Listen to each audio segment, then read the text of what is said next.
And welcome back. Our next guest is a force multiplier and change, and known as the climate disruptor. We should put an echo on that piece right there. Disruptor.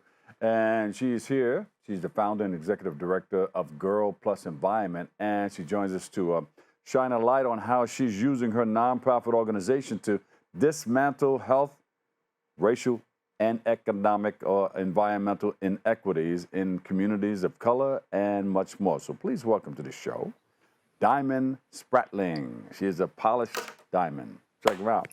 Diamond, how are you? I'm doing good. Thank you so much for having me. I'm super excited about the segment. Yeah. What's better, a polished diamond or a diamond in the rough? Polished, of course. All right. Thank you so much for joining us. To start, would like you to tell us a little bit about yourself and how, you know, you got your experience growing up and getting into what you're into right about now.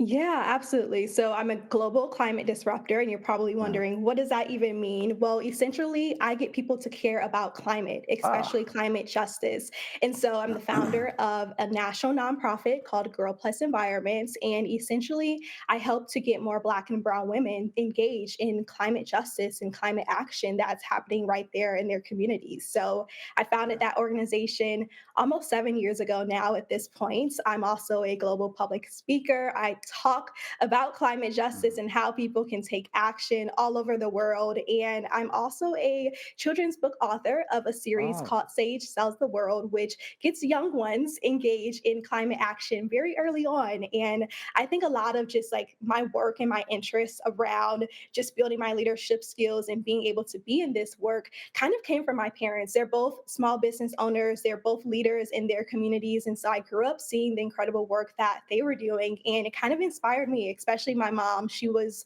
someone who always said anything that I wanted to do, I could put my mind to it and I could do it. And That's right, I could Mom. be Go, my career. Mom. So yeah, shout out to the moms. That's great. Climate justice. What made you want to climb into climate justice? Yeah. So when I was a kid, I actually was watching TV and I saw a Save the Polar Bears commercial. Oh, And, they're like, oh, donate 19.99 a month to save the yeah. polar bears, adopted polar bears. Obviously, I was a kid. I didn't have money to pay for a polar bear, but You it went to grew my Mom. interest. Yeah, I did go to mom. She was like, mm-mm. But it did spark my interest. I'm like, why are the ice sheets melting? What's happening? Yeah. Why are we not protecting our planet or our environments? And so that I think initially kind of sparked my interest. But once I got even more into the work, I learned that environmental justice and climate justice was impacting my own community, not Yeah. just the polar bears. Access to clean water, air pollution, all of those things kind of really triggered me, especially being a kid growing up on the west side of Detroit. There was the Chrysler plant, Ford, the automotive industry, all of those things that I had grandparents working there, uncles working there, my dad worked Wow. on a plant, and those were impacting their health so much. And so it kind of grew an even personal relationship to, what started as a random interest in saving polar bears. I was able to make that connection to my own life and my own family as well. So it kind of grew from there. Yeah. So, what are some of the things that we're doing right now to help our environment and help out with the climate? Oh, yeah, absolutely. So within Girl Plus Environment, so like I mentioned, we have over 700 members now in 35 different states all across the country. And so my entire basis for creating that organization was to make sure that Black and Brown women know that there is space for us in this movement. We've been the backbone of every single other movement, civil rights movement, human rights, all of the things. Climate justice, environmental justice is no different. And so we've been doing tons of work around making sure that women of color know how to talk to their representative about issues that are happening in their community. Their water is not clean. Kids don't have access to green spaces. Yeah. Our indoor air pollution is impacting fibroids and maternal health for Black women. And so we do a lot of advocacy and making sure that other people who look like me can also take those actions too. So they talk to their representatives, they submit public comment, they show up to hearings. We just had an entire event last week actually called Brunch to the Polls, where we had a very cultural brunch, a very fun brunch. And after that, we bus people to go vote for their public service commissioner because that impacts our energy bills. So Mhm. really anything that impacts our community, we're advocating for it. I heard you mention that indoor air pollution affects fibroids. Can you Yes. elaborate on that just a little bit? Absolutely. So, if you didn't know, many, especially Black women, we suffer from fibroids. And a lot of times, those fibroids, they increase and they enlarge, especially when we are pregnant and maternal. And so, for example, a lot of the indoor air pollutions, the different toxins that are even in our ingredients, in our beauty products, our personal products that we use every single day, those things increase your risk of having fibroids. Even thinking about the air that we're consuming from gas stoves. Mhm. Those are different things that impact our health, especially Black women. And as I'm sure many people know, we have significant maternal mortality rates within the Yeah. Black community. And a fibroid is like a growth within. Yes, absolutely. It grows in your stomach. It can impact not only the mother, but also the child as well. The child could suffer from an enlarged fibroid. Yeah. What can you tell us about your nonprofit organization? Tell us a little bit more Yeah, of how you're digging deep and yeah, how you put it all absolutely. together. Yeah, so like I mentioned, I started it almost 7 years ago during my first year of grad school. Crazy time to start a nonprofit, but we're Yeah. still here. And it essentially came out of not seeing enough people who looked like me in this work and in this space. Very early on, when I first had this passion for climate and environmental issues, I tried to get my friends and family involved, and they're like, "What are you talking about? I don't have time to care about climate. I'm trying to put food on the table." But what they didn't understand is that the food on our tables and on our plates has everything to do with Yeah. climate. Yeah. Being able to have access to clean drinking water, being able to go to school and go to work every single day and walk in a clean, healthy environment that has trees. And so I decided that I wanted to start a space, a safe, culturally driven space where Black and Brown women Mm. can convene on issues that impact us the most, because it is clear and evidence shows that when people who are most impacted by climate environmental issues are leading the work, the solutions are equitable. They're representative of the needs Yeah. of our community. So Mm. we do a lot of education around just really debunking the myths around what it means and looks like to be a climate activist, and creating safe spaces for us to take Yeah. action, submitting petitions, doing rallies, showing up together and talking to our representatives about these issues. Boots on the ground. Oh, yeah, Where my always. fans at? Love So, it. when you were doing grad school, what were you studying then? Yeah, I was studying public health Uh-huh. because I kind of had that pivot. So in undergrad, I studied environmental policy. And I said, well, this is great, but I've got to learn about how these issues were impacting the health and well being of my people in my community. And so Mm. that's when I kind of made that pivot from the more, say, the polar bears and conservation into Yeah. this is a human rights issue. And Uh, so going to grad school for public health kind of helped me to make that pivot.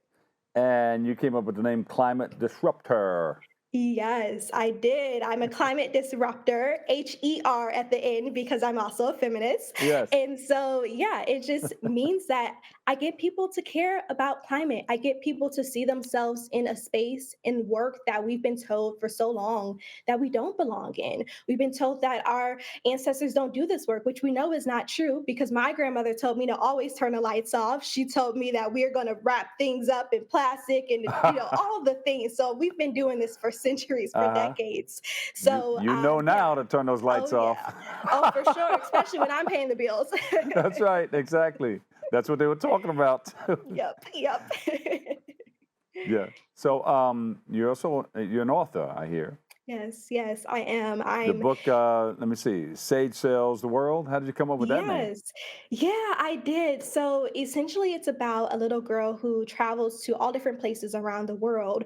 And they're to places that her grandmother told her about, because her grandmother used to travel to her those places when she was young. Uh-huh. But when the little girl Sage goes there, they don't look the same. The deserts, the waters all dried up, the ice sheets are melting, all of the things because of climate change. And it's kind of sad because it's like, what happened to the planet? But instead of being hopeless and feeling sad, Sage gathers all of her friends and she takes action. She feels empowered and she is able to restore the planet with everyone else in her community. And so it's very inspiring, especially for me, because I feel like, it kind of was my story. When I first saw the Save the Polar Bears commercial, I felt defeated because I didn't have the 1999 as a kid. Uh-huh. But I did take that. I took what I learned and I applied it to start an entire organization and to essentially get my friends and family to care about the work. Yeah. So it feels very full circle. Be strong. Yeah. Yes, yes. So we need So more.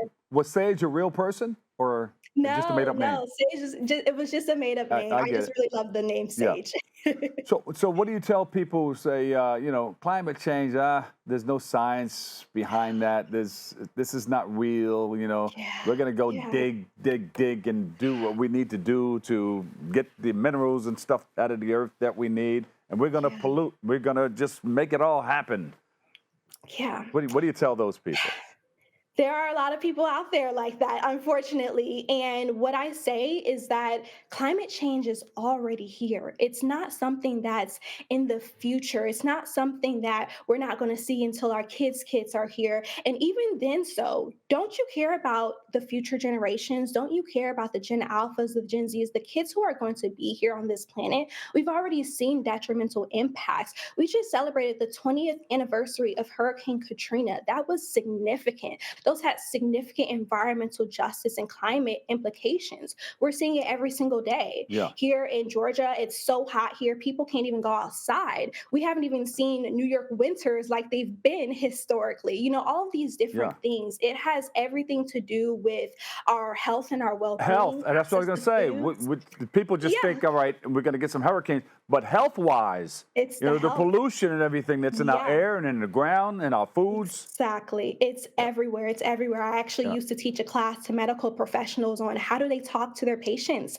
about how climate Yeah. change might be impacting their health, because a lot of people sometimes don't see that. Well, Diamond, you have to come back and we have to kick it some Yeah, more. All right? We have to do some more. absolutely. But give us your Yeah. website. And a lot of the stuff is on your website and social Oh, media pages yeah, and all. absolutely. Yeah. Yeah, feel free to go onto our website, girlplusenvironment.org. You can learn more about my book on my website, diamondspratling.com. Diamond Spratling, MPH, Climate Disruptor, Founder Executive Director, Girl Plus Environment. She's got that whole thing there for you. And we'll put the information up on the page where you can follow her and go onto our website.